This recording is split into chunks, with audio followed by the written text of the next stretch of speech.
سیدنا عمر بن خطاب رضی اللہ تعالی عنہ کی شہادت کی یاد. اسی طرح پھر 10 محرم کو سیدنا امام حسین رضی اللہ تعالی عنہ کی شہادت مبارکہ. یہ 3 عظیم شخصیتوں کی یہ محرم الحرام یہ یاد دلواتا ہے. آئیے اپنے وعدے کے ساتھ چلتے ہیں موضوع کی طرف. نبی اکرم صلی اللہ علیہ وسلم جامعہ ترمذی میں مسند احمد کے ساتھ صحیح سند میں یہ بات درج ہے. سیدنا عبداللہ بن عباس رضی اللہ تعالی عنہ نے خواب میں محمد رسول اللہ صلی اللہ علیہ وسلم کو دیکھا. دیکھتے ہیں کہ آپ پریشان ہیں اور آپ کے منہ مبارک کے قریب کچھ خون کے قطرات بھی موجود ہیں. آپ سے پوچھا گیا کہ آپ مغموم کی ہیں, آپ پریشان کیوں ہیں؟ تو آپ نے بتایا کہ مجھے اللہ رب العالمین نے اس بات کی خبر دی ہے کہ آپ کے نواسہ سیدنا حسین رضی اللہ تعالی عنہ کو فرات کے کنارے پہ شہید کر دیا گیا. پھر دوسری حدیث کی طرف دیکھیں, وہ بھی مسند احمد کے اندر یہ درج ہے. سیدنا علی مرتضیٰ رضی اللہ تعالی عنہ جنگ صفین کے موقع پہ عبداللہ تابی رحمہ اللہ تعالی فرماتی ہیں, ہم دریائے فرات کے کنارے پہ چل رہے تھے, جنگ صفین کا موقع تھا. میں شیر خدا کے لیے پانی وضو کے لیے لے کے آیا تو آپ نے مجھے فرمایا کہ اے عبداللہ تابی رحمہ اللہ تعالی, یہی وہ نین وہاں کا مقام ہے, یہ فرات کا مقام ہے جہاں محمد رسول اللہ صلی اللہ علیہ وسلم نے یہ خبر دی تھی جب آپ سید ام سلمہ رضی اللہ تعالی عنہا کے گھر میں آپ موجود تھے اور آپ پریشان تھے. میں نے پوچھا پریشانی کی وجہ کیا ہے؟ آپ نے بتایا کہ اللہ رب العالمین کی طرف سے یہ پیغام ملا ہے کہ آپ کے نواسہ سیدنا حسین رضی اللہ تعالی عنہ کو دریائے فرات کے کنارے پہ نینوا کے مقام پہ شہید کر دیا جائے گا. سیدنا علی مرتضیٰ رضی اللہ تعالی عنہ فرماتی ہے, مجھے اس خبر سے یہ پتہ چلتا ہے, معلوم ہوتا ہے یہی وہ نینوا کا مقام ہے, یہ دریائے فرات کا یہ کنارہ ہے جہاں میرے بیٹے حسین رضی اللہ تعالی عنہ کو لوگ شہید کر دیں گے. اسی طرح آگے چلیے دیکھیے, صحیح بخاری کے اندر یہ بات درج ہے. نبی اکرم صلی اللہ علیہ وسلم کا فرمان ہے, آپ نے فرمایا کہ میں اپنی امت کی ہلاکت اور بربادی کا سبب ان نوجوان جو قریش کے نوجوان یعنی حکمران بنیں گے ان کے ہاتھوں میں اپنی امت کی ہلاکت اور بربادی کا سبب دیکھ رہا ہوں. پھر یہ حدیث صحیح بخاری کے اندر درج ہے. آپ نے فرمایا کہ سن 70 ہجری کے آغاز میں آپ پناہ مانگے, 61 62 63 ہجری کے آغاز میں آپ پناہ مانگے. اس وقت قریش کے نوجوان یعنی حکمران بنیں گے, ان کی حکمرانی میں ان کے ہاتھوں میں اپنی امت کی ہلاکت اور بربادی کا میں سبب دیکھ رہا ہوں.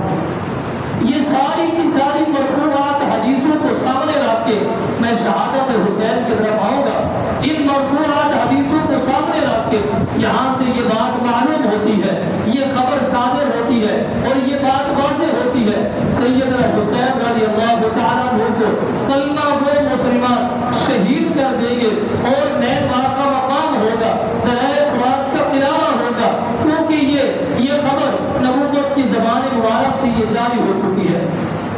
آپ دیکھیں, اندازہ لگائیں کہ یہ سیدنا حسین رضی اللہ تعالیٰ عنہ کی شہادت, جس طرح آپ کی شہادت اور امیر المؤمنین کی شہادت, علی مرتضیٰ کی شہادت, عثمان غنی رضی اللہ تعالیٰ عنہ کی شہادت برحق ہے, اسی طرح سیدنا حسین کی شہادت بھی برحق ہے رضی اللہ تعالیٰ عنہ. میں جب تاریخ کا مطالعہ کرتے ہیں, میں نے جب تاریخ کا مطالعہ کیا, آپ بھی کریں, اتنا مظلومیت سیدنا امیر سیدنا عمر بن خطاب رضی اللہ تعالیٰ کی شہادت میں نظر نہیں آتی, عثمان غنی کی شہادت میں نظر نہیں آتی, علی مرتضیٰ کی شہادت میں نظر نہیں آتی. اتنا مظلومیت رضی اللہ تعالیٰ عنہ, جتنا مظلومیت سیدنا حسین رضی اللہ تعالیٰ عنہ کی شہادت میں مظلومیت نظر آتی ہے. اس کی وجہ کیا ہے؟ اس کا سبب کیا ہے کہ امیر المؤمنین عمر بن خطاب نے اکیلی جان پیش کی تھی, عثمان غنی نے اکیلی جان پیش کی, علی مرتضیٰ نے اکیلی جان پیش کی. یہاں اتنا مظلومیت نہیں ہے, مظلومیت ضرور ہے لیکن اس قدر نہیں ہے جہاں سیدنا حسین رضی اللہ تعالیٰ عنہ کی شہادت میں مظلومیت ہے. آپ نے اکیلی جان پیش نہیں کی, بچوں کی جان بھی, خواتین بھی ہے اور دیگر ساتھی بھی ہے, نہتے تھے, کچھ اسلحہ نہیں ہے, کچھ بھی نہیں ہے, جنگ کا ارادہ نہیں ہے اور جنگ کے ارادے سے مکہ سے نکلے ہی نہیں ہے, بالکل صلح کا ارادہ اور ملنے کے ارادے سے نکلے. یہاں اس قدر مظلومیت نظر آتی ہے, بچوں کو بھی شہید کر دیا. اگر تاریخ کا مطالعہ کرے کتنی جنگیں ہوئی, اتنے کفار کے ساتھ بھی جنگیں ہوئی, لیکن جنگوں کا بھی اصول تھا, جنگوں کا بھی دستور تھا. کچھ ان کے قوانین تھے, جہاں بچوں کو دور رکھا جاتا, جہاں خواتین کو دور رکھا جاتا. یہاں تو کلمہ گو کوفیوں نے سارے حد ہی کراس کر دیے اور سارے اصول ہی توڑ دیے, سارے قانون ہی توڑ دیے. اس قدر اس سیدنا حسین رضی اللہ تعالیٰ کی شہادت میں مظلومیت ہے. آئیے آگے چلیے دیکھیے, سیدنا حسین رضی اللہ تعالیٰ عنہ اب مدینہ سے مکہ جاتے ہیں. مکہ جب آپ داخل ہوتی ہیں, کوفیوں کو پتہ چلتا ہے, کوفی وہاں سے ایک کے بعد دوسرا, ایک کے بعد دیگرے خطوط بھیجنا شروع کر دیتے ہیں. خطوط کے اوپر ایک ہی جملہ لکھا ہوا ہے, اے حسین رضی اللہ تعالیٰ عنہ ہمارے پاس آ جائے. کوئی لیڈر نہیں ہے, کوئی امیر نہیں ہے, ہمارے پاس آ جائے. ہم آپ کے ہاتھ پہ بیعت کرنا چاہتے ہیں, آپ کو اپنا لیڈر بنانا چاہتے ہیں. ہم آپ کے والد سیدنا علی مرتضیٰ اور سیدنا حسن رضی اللہ تعالیٰ کے دوست ہیں, ان سے محبت کرنے والے, آپ آ جائیں, ہم آپ کے ہاتھ پہ بیعت کرنے کے لیے تیار ہیں. یہ کے بعد دیگر خطوط آتے رہے. امام ابن تیمیہ رحمہ اللہ تعالیٰ نے اپنی فتاویٰ میں لکھا ہے کہ ایک خط کی خطوطوں کی بوری بھر گئی تھی. دوسری روایت میں آتا ہے صندوق بھر گئی تھی. ایک روایت میں آتے 18,000 خطوط کوفیوں نے بھیج دیے. اب ہمارے پاس ہے, ہم آپ کے ہاتھ میں بیعت کرنے کے لیے تیار. سیدنا حسین رضی اللہ تعالیٰ نے یہ فیصلہ کر لیا, اب آپ اپنا حسینی لشکر لے کے آپ کوفے کی طرف جا رہی ہے. حالات کا جائزہ لینے کے لیے آپ نے اپنے چچا زاد بھائی مسلم بن عقیل رحمہ اللہ تعالیٰ کو بھیجا, جو سیدنا علی مرتضیٰ کے 10 سال بڑے بھائی سیدنا عقیل تھے. ان کے بیٹے مسلم بن عقیل کو حالات کا جائزہ لینے کے لیے بھیجتے ہیں. یہاں پہ آپ نے نقطوں کو بھی غور کرنا ہے, جہاں سیدنا حسین رضی اللہ تعالیٰ کی شہادت سے ہمیں کچھ سبق ملتا ہے, ان نقطوں کو غور کرنا ہے. یہاں پہ یہ بات بھی سمجھ آتی ہے کہ عالم الغیب صرف اللہ تعالیٰ کی ذات ہے, عالم الغیب صرف اللہ تعالیٰ کی ذات ہے. کبھی تو سیدنا حسین رضی اللہ تعالیٰ نے حالات کا جائزہ لینے کے لیے اپنے چچے زاد بھائی مسلم بن عقیل کو بھیجا. پتہ چلتا ہے کہ عالم الغیب اللہ تعالیٰ کی ذات ہے. مسلم بن عقیل رحمہ اللہ تعالیٰ کوفے میں داخل ہوتے ہیں. جیسے کوفے میں داخل ہوتے ہیں, کوفے کے لوگ دڑ آتے ہیں, آپ کے ہاتھ پہ سیدنا حسین کے نام پہ بیعت کرتے ہیں. ایک روایت میں آتا ہے 40,000 کے قریب کوفیوں نے بیعت کی. دوسری روایت میں آتا ہے 32,000 اور ایک روایت میں 18,000 اور ایک روایت میں 4,000. مختلف روایتیں آتی ہیں, لیکن تقریباً 40,000 کے قریب کوفیوں نے مسلم بن عقیل اور امام حسین کے نام کے اوپر بیعت کر لی ہے. جیسے بیعت کی, وہاں شام میں یہ خبر پہنچتی ہے کہ آپ کے لیے کوفے میں حالات سازگار نہیں رہے, اور شام سے ایک آرڈر جاری ہوتا ہے, ایک لیٹر آتا ہے جو کہ بصرہ میں داخل ہوتا ہے. بصرہ کا جو گورنر ہے عبداللہ بن زیاد ابن زیاد, اس کو یہ لیٹر ملتا ہے اور اس کے اوپر لکھا ہوتا ہے کہ آپ کو دوری گورنری دے کے بھیج رہا ہوں. بصرے کے بھی آپ گورنر ہیں اور کوفے کے بھی آپ گورنر ہیں, اور یہ لیٹر لے جائے جو پہلے سے کوفے کا گورنر سیدنا نعمان بن بشیر ہے رضی اللہ تعالیٰ عنہ, انہیں معزولی کی آرڈر پہنچا دے اور دونوں ان کی علاقوں کی گورنری آپ سنبھال لیں. یہ ابن زیاد درندہ انسان, یہ صفاق انسان, یہ بڑا ظالم انسان وہیں سے چلتا ہوا یہ کوفے میں داخل ہوتا ہے. ابن زیاد اپنے ساتھ تقریباً 18 کے قریب یا اس سے زیادہ اپنے ساتھ لوگوں کو کوفے میں یہ داخل ہوتا ہے, لے کے آتا ہے. اس وقت داخل ہوتا ہے جب کوفے کی گلی گلی سے اور کوفے کے ہر ایک گھر سے یہ آواز پیدا ہو رہی تھی کہ حسین زندہ باد, ہم حسین کے ساتھ ہیں رضی اللہ تعالیٰ عنہ. ابن زیاد داخل ہوتا ہے اور اپنے ایوان میں داخل ہوتا ہے, گورنر ہاؤس میں داخل ہوتا ہے, حالات کا جائزہ لیتا ہے اور گورنری کو سنبھال لیتا ہے اور یہ پتہ کرواتا ہے, معلوم کرواتا ہے. جتنا واقعہ میں آپ کو بتا کہوں گا ان میں سے چند ایک حدیثوں کے حوالے یا تاریخ کے حوالے اگر آپ کو دے دوں تو کافیہ، اگر نہیں تو چند ایک کتابوں کو جمع کر کے ان کا ایک خلاصہ میں آپ کے سامنے پیش کر رہا ہوں۔ آپ دیکھیں معلوم کرتا ہے مسلم بن عقیل کہا ہے، آپ کو بتایا گیا ابن زیاد کو خبر دی گئی ہانی بن عروہ کے گھر مسلم بن عقیل موجود ہے، اور ہانی بن عروہ کو بلایا ابن زیاد نے ایوان میں گورنر ہاؤس میں بلانے کے بعد کہا مسلم بن عقیل آپ کے پاس ہے؟ کہا میرے پاس نہیں ہے۔ کہا اسے گرفتار کر لو اور اسے قید کر لو۔ ہانی بن عروہ کو قید کر دیا گیا۔ قید کرنے کے بعد ابن زیاد نے یہ خبر پھیلا دی کہ ہانی بن عروہ کو شہید کر دیا گیا ہے۔ مسلم بن عقیل رحمہ اللہ تعالی باہر نکلتے ہیں، کوفیوں کو اعلان کرتے ہیں اور یہ آواز لگاتے ہیں، اے سیدنا حسین کے اور نام پہ میرے ہاتھ پہ بیعت کرنے والے باہر نکل کے آؤ، تلواریں لے کے آؤ، ابن زیاد کے ساتھ جنگ کرنی ہے، اس کا مقابلہ کرنا ہے۔ کیوں؟ ہانی بن عروہ کو اس نے شہید کر دیا ہے، قتل کر دیا ہے۔ کوفی جتنے بھی یہ ہاتھ پہ بیعت کر چکے تھے سارے کے سارے تلواروں کو لہراتے ہوئے باہر نکلتے ہیں۔ مسلم بن عقیل رحمہ اللہ تعالی ان کوفیوں کو جو 40,000 کے قریب تقریباً ان کو لے کے ایوان ابن زیاد کا موافقہ کر لیتے ہیں۔ جب وہاں پہنچتے ہیں اندر ابن زیاد کے پاس ہر کوفی قبیلے کا ایک نوجوان موجود ہے، تقریباً 50 کے قریب، ہر ایک سردار موجود ہے، اندر بیٹھ کے ابن زیاد کے ساتھ میٹنگ جاری ہے۔ ابن زیاد کو پتہ چلا، معلوم ہوا، ابن زیاد نے ان سرداروں سے کہا ایوان کی چھت پہ چڑھ جاؤ، جا کے یہ اعلان کر دو، انہیں کہہ دو کہ اپنے گھروں کو واپس لوٹ جائے، ہم مسلم بن عقیل کے ساتھ نہیں ہے، ہم ابن زیاد کے ساتھ ہے۔ یہ سارے باہر نکلتے ہیں، ایوان کی چھت پہ چڑھتے ہیں، اعلان کر دیتے ہیں۔ نماز مغرب کا وقت قریب ہوتا ہے، مسلم بن عقیل رحمہ اللہ تعالی نماز مغرب کی جماعت کرواتے ہیں اور کوفیوں سے کہنے لگے، اے کوفیوں، وفاداری کا ثبوت دینا، آپ نے سیدنا حسین کے نام پہ میرے ہاتھ پہ بیعت کی ہے، وفاداری کا ثبوت دینا۔ لیکن کوفی ایک ایک کر کے پیچھے پلٹ رہے گئے، واپس لوٹ رہے گئے۔ نماز ادا کرنے کے بعد مسلم بن عقیل نے جب سلام پھیرا، نماز مکمل، پیچھے دیکھتی ہی ایک بھی کوفی نہیں، اکیلے بچ گئے، ایک بھی کوفی نہیں ہے۔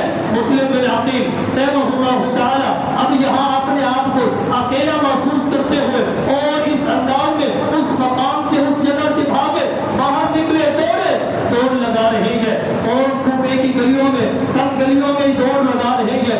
ہر ایک گھرانے سے دستک دیکھ کے آواز لگاتے ہیں، اے کوفیوں، مسلم بن عقیل ہو، پناہ دے دو، چند دن کے بعد چلا جاؤں گا، آپ نے بلایا تھا، ہم آئے ہیں، پناہ دے دو، واپس چلے جائیں گے۔ پہلے گھر کے ڈور کو بند کر دیا، دوسرے گھر کو ایسے چلتے ہوئے مسلم بن عقیل رحمہ اللہ تعالی بے یار و مددگار یہ کوفیوں کی گلیوں میں بھاگ رہے ہیں۔ آگے چلتے ہوئے آخرکار ایک گلی میں پہنچتے ہیں، ایک گھر کے قریب پہنچتے ہیں۔ گھر کے باہر ایک عورت کھڑی ہے، اس کے نام توحا عورت ہے، اور الکافی کے اندر یہ بات درج ہے، یہ توحا عورت اپنے بیٹے بلال کے انتظار میں کھڑی ہوئی ہے۔ میرا بیٹا گھر پہ ہے تو دروازے کو بند کرو، رات کا ٹائم ہے، یہ آرام کرو۔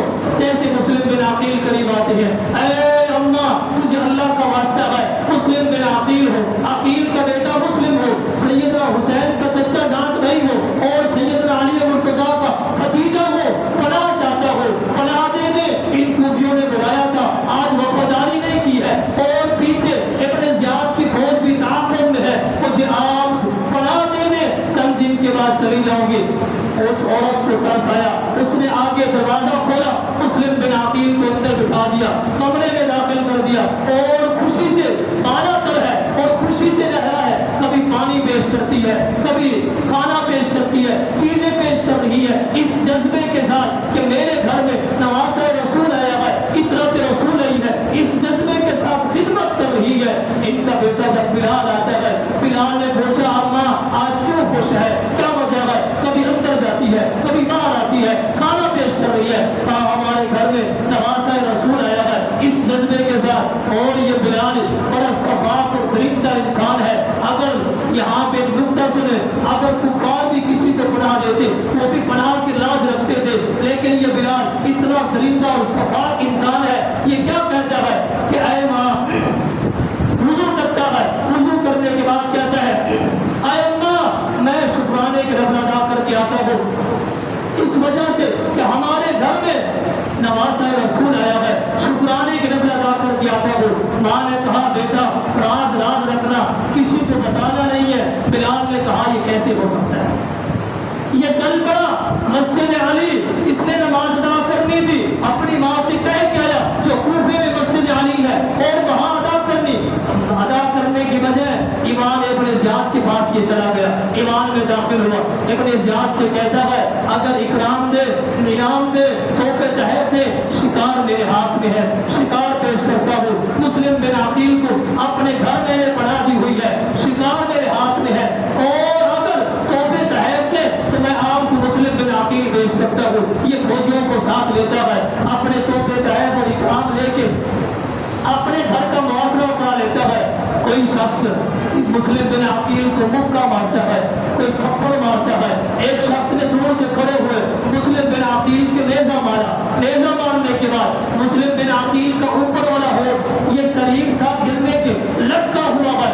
آپ کو گرفتار کر کے ابن زیاد کے پاس لایا گیا، ایوان ابن زیاد میں آپ موجود ہے، وہاں بیٹھے ہوئے آپ نے پانی طلب کیا۔ قریب ایک شخص پیالہ لے کے پانی کا آتا ہے، مسلم بن عقیل رحمہ اللہ تعالی امام ابن کثیر نے صحیح سند کے ساتھ اس بات کو نقل کیا ہے، اور مسلم بن عقیل نے جب اس پیالے کو، پانی کے پیالے کو اپنے منہ کے قریب کیا، وہ گوشت کا لوتھڑا جو لٹک رہا تھا وہ پانی میں گر گیا۔ اس حال میں آپ نے پانی پی لیا۔ پانی پینے کے بعد آپ نے دیکھا کہ عمر بن سعد ابن زیاد کے قریب بیٹھا ہے۔ مسلم بن عقیل نے عمر بن سعد کو آواز لگائی، کہا کہ عمر بن سعد اگر آپ کے پاس وقت ہو، فرصت ہو تو میری بات تو سن لے۔ عمر بن سعد نے ابن زیاد کی طرف دیکھا، ابن زیاد نے اشارہ کیا اگر مسلم بن عقیل بات کرنا چاہتے ہیں تو ان سے بات کر لے، ان کی بات سن لے۔ عمر بن سعد مسلم بن عقیل کے قریب آتے ہیں رحمہ اللہ تعالی۔ مسلم بن عقیل نے عمر بن سعد کے کان میں تین باتیں کہی۔ تین باتیں کون سی ہیں؟ پہلی بات یہ کہتے ہیں کہ اے عمر بن سعد، میری آپ کے ساتھ کچھ قرابت داری بھی ہے، کچھ رشتہ داری اور تعلق داری بھی ہے۔ جب سے میں کوفے میں آیا ہوں میرے اوپر 700 درہم قرضہ ہو گیا ہے، اللہ آپ کو توفیق دے تو میرا یہ قرضہ ادا کر دینا۔ پھر دوسری بات، یہ صفات اور درندہ انسان ابن زیاد میرا قتل کر دے، میری لاش کو اس سے لے کے بے حرمتی نہیں ہونے دینا اور زمین میں دفن کر دینا۔ تیسری اور آخری بات، یہ اہم بات ہے کہ سیدنا حسین کو میں خط لکھ چکا ہوں۔ چلو کوفے والوں نے آپ کے ہاتھ پہ بیعت کی تو سیدنا مسلم بن عقیل نے خط لکھا تھا ہمارے لیے حالات سازگار ہے، آپ آ جائیں۔ میں سیدنا حسین کو خط لکھ چکا ہوں، آپ دوبارہ خط لکھے اور انہیں پیغام دے کوفے نہ آئے، کوفے نہ آئے، آپ کے حالات سازگار نہیں ہے۔ تینوں باتیں سننے کے بعد ابن زیاد نے عمر بن سعد سے پوچھا مسلم بن عقیل نے کیا کہا؟ تینوں کی تینوں باتیں مسلم بن عقیل کی عمر بن سعد نے ابن زیاد کو بتا دی۔ ابن زیاد کو غصہ آیا، ابن زیاد نے وہیں کھڑے ہوئے اپنے جلاد بکیر بن حمراء کو بلایا، بلانے کے بعد کہا مسلم بن عقیل کو لے لو، حانی بن عروہ جہاں بندہ ہوا ہے اسے بھی لے لو، ان دونوں کو لے کے حانی بن عروہ کی لاش کو چوک کے اوپر لٹکا دینا۔ قتل کرنے کے بعد مسلم بن عقیل کی لاش کے دو حصے کر کے ایوان کی چھت سے اور مکانوں کی چھت سے اور گلیوں کے اندر پھینک دینا۔ یہ بکران حمراء بن بکران یہ مسلم بن عقیل کو اور حانی بن عروہ دونوں کو لیتا ہے، جو ابن زیاد نے حکم دیا ویسے ہی کر لیتا ہے۔ یہاں مسلم بن عقیل رحمہ اللہ تعالی شہید ہو گئے۔ اب دوسری طرف دیکھیں، سیدنا حسین رضی اللہ تعالیٰ نے کو خط ملا ہے، اب وہاں سے چلا ہے حسینی قافلہ لے کے آپ روانہ ہے، چلتے ہوئے آپ کوفہ کے قریب آتے ہیں۔ قریب آتے ہیں جیسے آپ کوفہ کے قریب ہے، عمر بن سعد کا 1000 کا دستہ اور لشکر اپنی فوج کو لے کے سیدنا حسین کے سامنے آ جاتا ہے۔ اے حسین آپ آگے نہیں جا سکتے۔ رضی اللہ تعالیٰ سیدنا حسین نے حالات کا جائزہ لیا، آپ نے حالات کی کیفیت دیکھی کہ میری یہ جان کے طرف آئے ہے اور یہ جنگ کرنے کے لیے، مجھے یہ مارنے کے لیے آپ نے اس وقت عمر بن سعد سے تین باتیں کہی۔ اے عمر بن سعد، میری پہلی بات یہ ہے کہ آپ مجھے کسی اسلامی باڈر پہ جانے دیں۔ عمر بن سعد نے کہا یہ آپ کی شرط منظور نہیں ہے۔ پھر سیدنا حسین نے کہا مجھے واپس مدینہ جانے دیں۔ کہا نہیں ہے۔ تیسری آپ نے کہا مجھے شام یزید کے پاس جانے دے، میں جا کے وہی معاملات خود ہی ٹھیک کر لوں گا، معاملات کے اوپر میں بات کر لوں گا۔ عمر بن سعد کہتا ہے یہ بات آپ کی معمول لگتی ہے، آپ ایسا کریں میں یہ پیغام ابن زیاد کے پاس یہ بھیجتا ہوں، آپ یزید کے پاس جا رہی ہے، جب تک آپ کوفے کے راستے سے جو شام کی طرف جاتا ہے اس کے اوپر آپ چلے، میں ابن زیاد سے معلوم کرتا ہوں، اگر وہاں سے اجازت ملتی ہے تو میں آپ کو یزید کے پاس جانے کی اجازت ہوگا۔ وہاں ابن زیاد کے پاس عمر بن سعد کا خط پہنچا ہے، سیدنا حسین یہ کہہ رہی ہے، یہ اجازت مانگ رہی ہے۔ جیسے خط ایوان میں پڑا گیا اور ابن زیاد کے پاس قریب ہی شمر بیٹھا ہوا ہے، شمر نے کہا اے ابن زیاد تم تو بعد میں آئے ہو، تمہیں تو علم نہیں ہے، اگر یہ شکار آیا ہوا یہ چلا گیا اور یزید کے پاس پہنچ گیا تو ہم نے جو سیدنا حسین کو خطوط لکھے ہیں ہم سب کی یہ گردن جائے گی۔ آپ ایسا کرو سیدنا حسین سے یزید کے نام پہ اپنے ہاتھ میں بیعت لو، اگر نہیں تو ان سے جو ہم نے خطوط لکھے ہیں، خط ان کو لکھے ہیں، وہ سارے کے ساتھ خط محسوس کرو۔ اور ابن زیاد نے شمر کو یہ پیغام دے کے بھیجا جاؤ جو کچھ تم کرنا چاہتے ہو، تمہارا جو ارادہ ہے اور جو تم مجھے مشورہ دے رہے ہو یہ تمہیں سونپتا ہو، جاؤ یہ کام کر کے آؤ۔ تو ہی سے پیغام آتا ہے، اوپر سے سیدنا حسین کا لشکر جا رہا ہے، نیچے سے عمر بن سعد کا پہاڑی بڑی عمر بن سعد کا لشکر جا رہا ہے۔ پیغام آتا ہے عمر بن سعد نے اور شمر نے سیدنا حسین کو بلایا رضی اللہ تعالیٰ عنہ۔ ابن زیاد کی طرف سے یہ پیغام آیا ہے، ابن زیاد نے کہا ہے کہ یزید کے لیے ہمارے ہاتھ پہ بیعت کریں، اور آپ نے فرمایا کہ نہیں یہ نہیں ہو سکتا، میں خود یزید کے پاس جاؤں گا، اگر ایسا نہیں مانتے تو آپ جتنے بھی خطوط ہم نے آپ کو لکھے سارے کے سارے خطوط واپس کریں۔ سیدنا حسین نے کہا یہ بھی نہیں ہو سکتا، شام میں جا کے یہ سارے خطوط نکلیں گے۔ اور سیدنا حسین رضی اللہ تعالیٰ نے جب یہ انکار کیا 7 محرم تک یہ چلتے ہوئے اور کربلا کے مقام پہ آپ پہنچے۔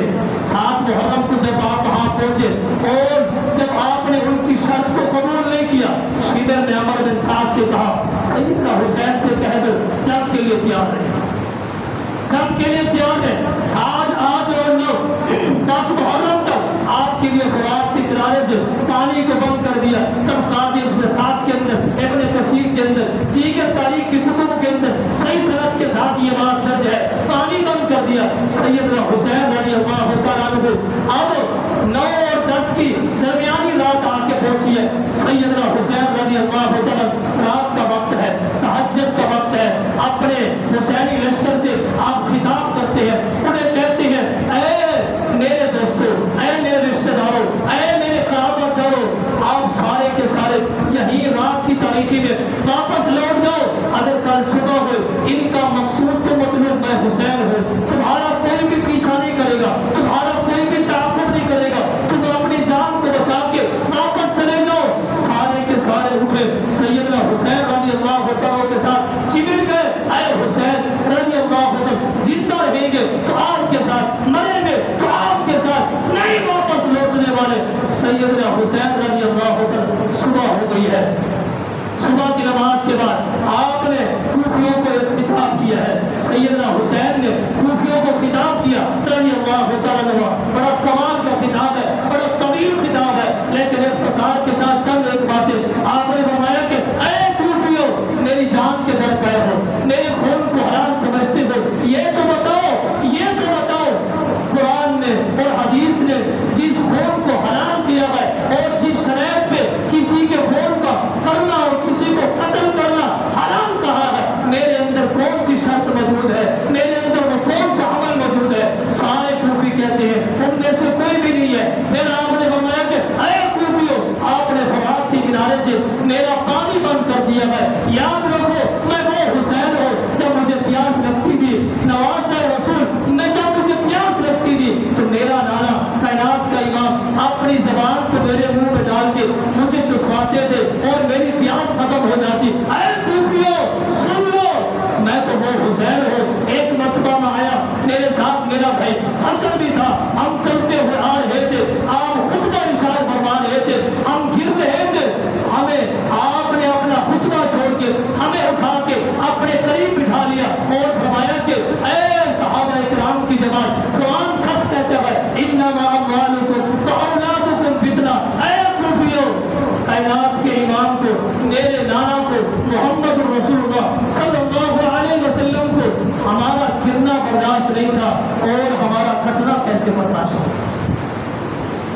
ہمارا گرنا برداشت نہیں تھا، ہمارا کٹنا کیسے برداشت ہوگا؟ اے کوفیو، میرے خون کو حرام سمجھتے ہو، میرے خون کے در پہ ہو، یاد رکھو کوفیو، جب تم نماز پڑھتے ہو، نماز میں درود نہیں پڑھتے تو تمہاری نماز بھی نہیں ہوتی۔ آپ نے آخر میں ایک کمال کا جملہ کہا، اے کوفیو، اس اللہ تعالیٰ کی زمین کے اوپر اس وقت حسین سے بہتر کوئی شخص لے آؤ جو آج موجود ہو، حسین سے بہتر کوئی نوجوان کوئی شخص لے آؤ جو حسین سے بہتر ہو۔ آگے کوفی سارے کے سارے جواب دیتی ہیں، جتنے بھی آپ نے یہ باتیں بتائی، اے حسین تیری شان کا کوئی مقابلہ نہیں ہے، آپ کی عظمت کا مقابلہ نہیں ہے، آپ کے وقار کا مقابلہ نہیں ہے۔ اے حسین، ہماری چاہت یہ ہے، ہماری شرط یہ ہے، خطوط واپس کر دے، یہ یزید کے لیے ہمارے ہاتھ میں بیعت کرے تو ہم آپ کو چھوڑ دیں گے۔ یہ وقت چلتا ہوا آگے چلتا رہا، یہ 10 محرم آ گیا ہے، اور 10 محرم کے یہ دن گزر رہا ہے۔ شمر نے یہ دھاوا موڑ دیا اور عمر بن سعد سے کہا، حملہ کرو اس حسینی قافلے کے اوپر اور ان سے خطوط وصول کر لو اور ان کے نوجوانوں کو شہید کر دو۔ حملہ کرنا شروع کر دیتے ہیں۔ سیدنا حسین رضی اللہ عنہ کے جسے مبارک کے اوپر تاریخ میں آتا ہے، ابن سعد کے اندر 34 کے قریب آپ کو زخم لگے، نیزے لگے 34 کے قریب، اور سارے کے سارے حسینی اپنی جان کو پیش کرتے رہے، اپنی جان کو آگے کرتے رہے۔ سیدنا حسین رضی اللہ عنہ کی جان کو آپ بچاتے رہے، اس کا دفاع کرتے رہے اور شہید ہوتے رہے۔ قریب تھا کوئی بھی کوفی سیدنا حسین رضی اللہ عنہ کے اوپر حوار کرنے کے لیے، اپنی تلوار کو چلانے کے لیے تیار ہی نہیں تھا کہ کیسے میں اپنی تلوار سے حسین کا خون کروں۔ سارے کے سارے کوفی دل کے اندر یہ گھبراہٹ اور خوف بیٹھا ہوا تھا۔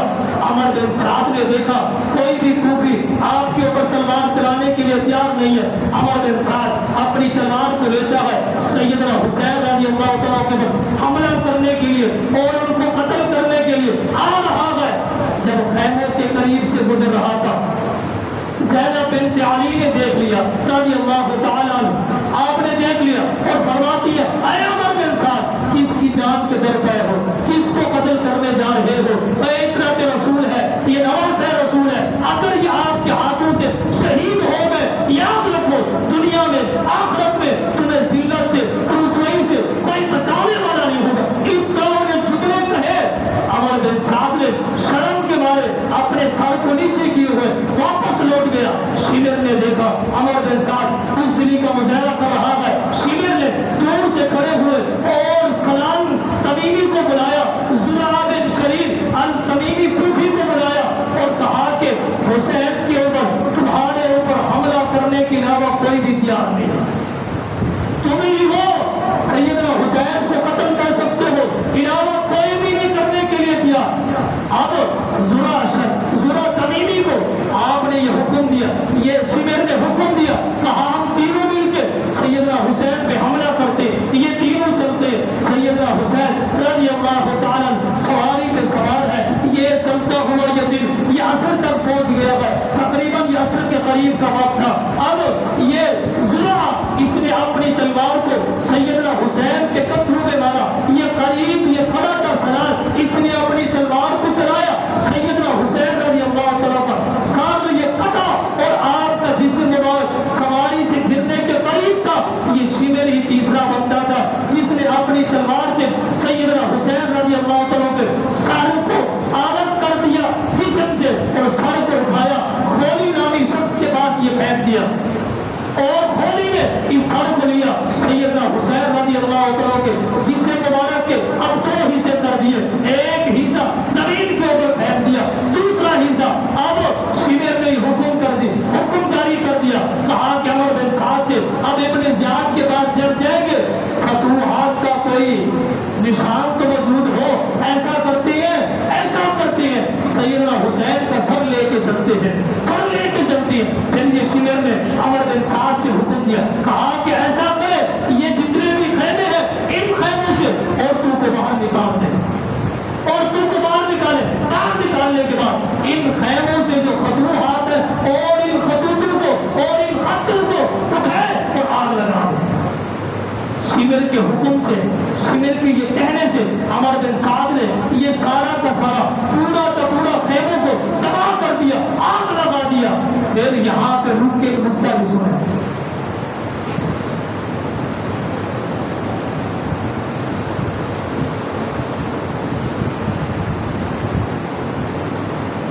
اس قافلے میں سیدنا امام زین العابدین رحمہ اللہ تعالی محفوظ ہے، آپ شہید نہیں ہوئے، آپ بچے ہوئے، بیمار کربلا بھی جنہیں کہا جاتا ہے۔ یہاں ایک اہم نکتہ ہے، بڑا اہم نکتہ ہے، قابل غور ہے۔ اللہ رب العالمین نے سیدنا حسین کی نسل کو آگے چلانا تھا، کبھی اللہ رب العالمین نے امام زین العابدین کو اللہ تعالیٰ نے محفوظ رکھا، قتل نہیں ہونے دیا، محفوظ رکھا۔ وجہ کیا ہے؟ وجہ کیا ہے؟ محمد رسول اللہ صلی اللہ علیہ وسلم نے فرمایا تھا ایک وقت آئے گا، امام مہدی آئے گا، وہ امام مہدی میری بیٹی سیدہ فاطمہ کے خاندان سے ہوگا۔ اگر وہیں پہ امام زین العابدین کربلا میں شہید ہو جاتے تو کس سے تمام ہو جاتا؟ امام مہدی کس کی نسل سے؟ کیونکہ نبوت کی زبان سے یہ جاری ہونے والی پیشگوئی اللہ رب العالمین کے حکم سے وہ پوری ہونی تھی، اللہ کو اس انداز میں پوری تھی۔ امام زین العابدین رحمہ اللہ تعالی محفوظ ہے۔ اب شمر نے اور عمر بن سعد نے یہ کام کیا، اب سواری کے اوپر سیدنا حسین کا سر مبارک رکھا اور ساری عورتیں جتنی بھی بچی تھی ان عورتوں کو ساتھ لے لیا۔ اب یہاں اندازہ لگائے یہاں اس قافلے میں اور اس قافلے میں جو ابن زیاد کے بعد 30 میل کا سفر ہے، جو کربلا سے کوفے کی طرف یہ جو سفر ہے یہ تقریباً 30 میل کا یہ سفر ہے۔ 30 میل یہ اتنا بڑا لمبا سفر، سیدنا حسین کا سر بھی سواری کے اوپر رکھا ہوا ہے، خواتین بھی ساتھ چل رہی ہے، آپ کی بیٹی سکینہ بنت حسین بھی ہے، آپ کی بہن زینب بنت علی بھی ہے رضی اللہ تعالی عنہ۔ آپ اندازہ لگائیں ان بیٹیوں کا، ان بہنوں کا جب یہ دیکھتی ہوگی اپنے بھائی کے سر کو سفر کے اندر، جب اپنے باپ کے سر کو یہ بیٹی دیکھتی ہوگی اس کی کیا کیفیت ہوگی، کیا عالم ہوگا۔ یہ ہے شہداء کربلا کا صبر۔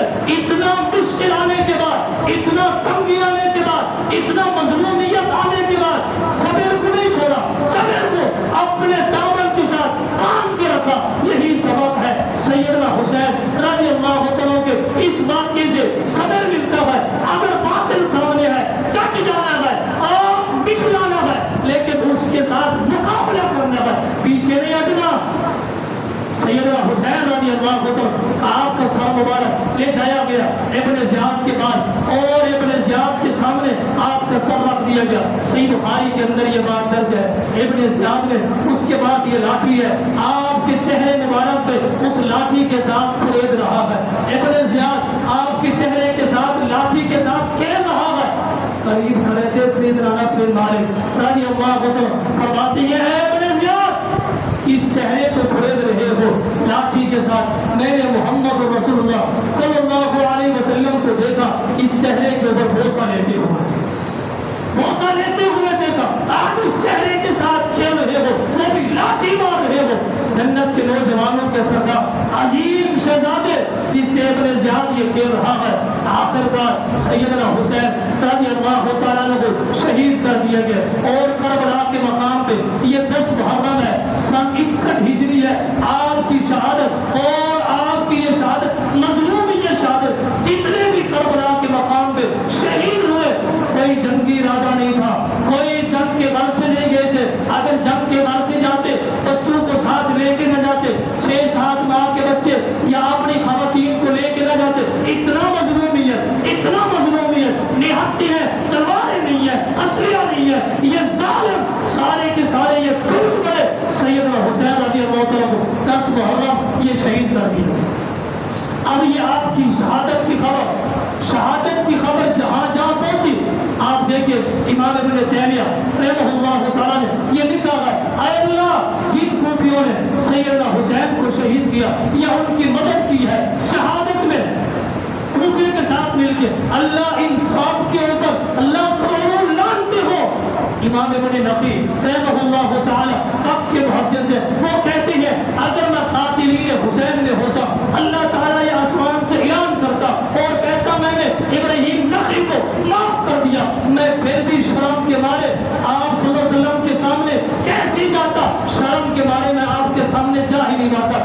آگے چلیے امام زبیر علی زئی رحمہ اللہ تعالی اب کے محدث گزرے ہیں، وہ لکھتے ہیں اے اللہ جتنے بھی یہ کوفی سیدنا حسین کو شہید کرنے میں انہوں نے مدد کی ہے، یہ شہید کیا ہوا ذرہ برابر بھی ان کا تعاون کیا، اللہ نے ان کی فرض نمازوں کو قبول کرنا، یا اللہ نے ان کی نفلی نمازوں کو قبول کرنا، اللہ ان کے کروڑوں مانتے ہو۔ یہ علماء اہل حدیث، یہ اہل سنت کے علماء، ان کا یہ تاثر اور اہل بیت کے ساتھ اس انداز میں محبت۔ آگے چلیے امہات المؤمنین سیدہ ام سلمہ رضی اللہ تعالی عنہا کے متعلق یہ بات جب یہ خبر مدینہ میں پہنچی، سیدہ ام سلمہ رضی اللہ تعالی عنہ موجود ہے، آپ کو خبر دی گئی اور سیدنا حسین کو کوفیوں میں شہید کر دیا گیا اور آپ کی جان کو ختم کر دیا۔ تو اس میں سیدہ ام سلمہ رضی اللہ عنہ وہی کھڑے ہو کے دعا کرتی ہے اللہ ان کوفیوں کے گھروں کو اور ان کی قبروں کو اللہ آگ سے بھر دے اور ان کی نسلوں کو اللہ تباہ کر دے، اللہ ان سارے کے اوپر کروڑوں لعنتیں ہو اور اللہ قیامت تک ان کے اوپر آگ کو برسا دے۔ یہ ام سلمہ رضی اللہ تعالی عنہا امہات المؤمنین یہ دعا کر رہی ہے ان کے لیے جو قاتلین حسین میں یہ شامل تھے۔ یہ ہماری محبت سیدنا حسین رضی اللہ تعالیٰ کی شہادت جب ام سلمہ نے سنی اور یہ بیہوشی ایک غم کی حالت میں بیہوش ہو گئی، زمین کے اوپر گر جاتی ہے، جب ہوش آتا ہے افاقہ آتا ہے، افاقہ آنے کے بعد کہتی ہے میں نے کچھ ایسی غیبی آوازیں بھی سنی ہے، ایسی آوازیں بھی سنی ہے، جنات کی آوازیں سنی اور زاروں کے بعد سیدنا حسین کی شہادت پہ رو رہے ہیں، جنات کی مدینہ کے اندر رو رہے گئے سیدنا حسین کی شہادت۔ یہ غم اتنا بڑا تھا، یہ ثانیہ اتنا بڑا تھا اور یہ عمیہ اتنا بڑا تھا، اتنا بڑے عظیم شخص کو اور شہزادہ رسول کو جنت کے نوجوانوں کو شہید کر دیا۔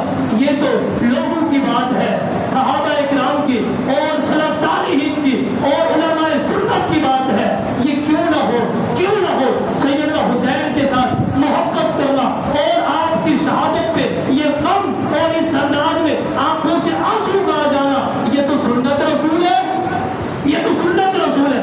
جب آپ سیدنا حسین مدینہ میں موجود ہیں، بچے ہیں، چھوٹے بچے ہیں، خون کی حیثیت سے مدینہ میں موجود ہیں، ابھی شہید بھی نہیں ہوئے تھے، جب آپ صلی اللہ علیہ وسلم کو خواب دکھایا گیا، آپ کو خبر دی گئی، آپ کو بتایا گیا کہ آپ کے بیٹے حسین کو رضی اللہ تعالیٰ عنہ کو نینوا کے مقام پہ اور فرات کے کنارے پہ شہید کر دیا گیا، اس وقت آپ کی آنکھوں سے آنسو جاری ہو گئے۔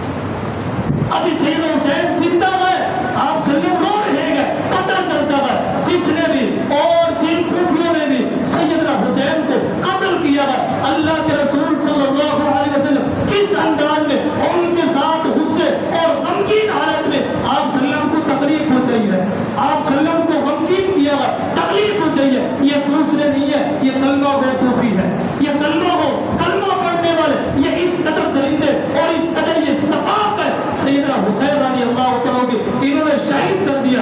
ہماری محبت، ہماری الفت، ہماری چاہت اور ہماری زندگی اور ہمارا جینا اور ہمارا مرنا سارا کا سارا اہل بیت کے نام ہے۔ ہماری محبت بھی اہل بیت کے لیے، ہماری الفت بھی اہل بیت کے لیے، ہماری زندگی بھی اہل بیت کے لیے، ہمارا مرنا بھی اہل بیت کے لیے، ہمارا محبت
إن الحمد لله نحمده ونستعينه ونستغفره ونعوذ بالله من شرور أنفسنا ومن سيئات أعمالنا من يهده الله فلا مضل له ومن يضلله فلا هادي له ونشهد أن لا إله إلا الله وحده لا شريك له وأشهد أن محمدا عبده ورسوله أما بعد فإن خير الحديث كتاب الله وخير الهدي هدي محمد صلى الله عليه وسلم وشر الأمور محدثاتها وكل محدثة بدعة وكل بدعة ضلالة وكل ضلالة في النار وقد قال الله تبارك وتعالى في القرآن المجيد والقرآن الحكيم إنما يريد الله ليذهب عنكم الرجس أهل البيت ويطهركم تطهيرا سبحان ربك رب العزة عما يصفون وسلام على المرسلين والحمد لله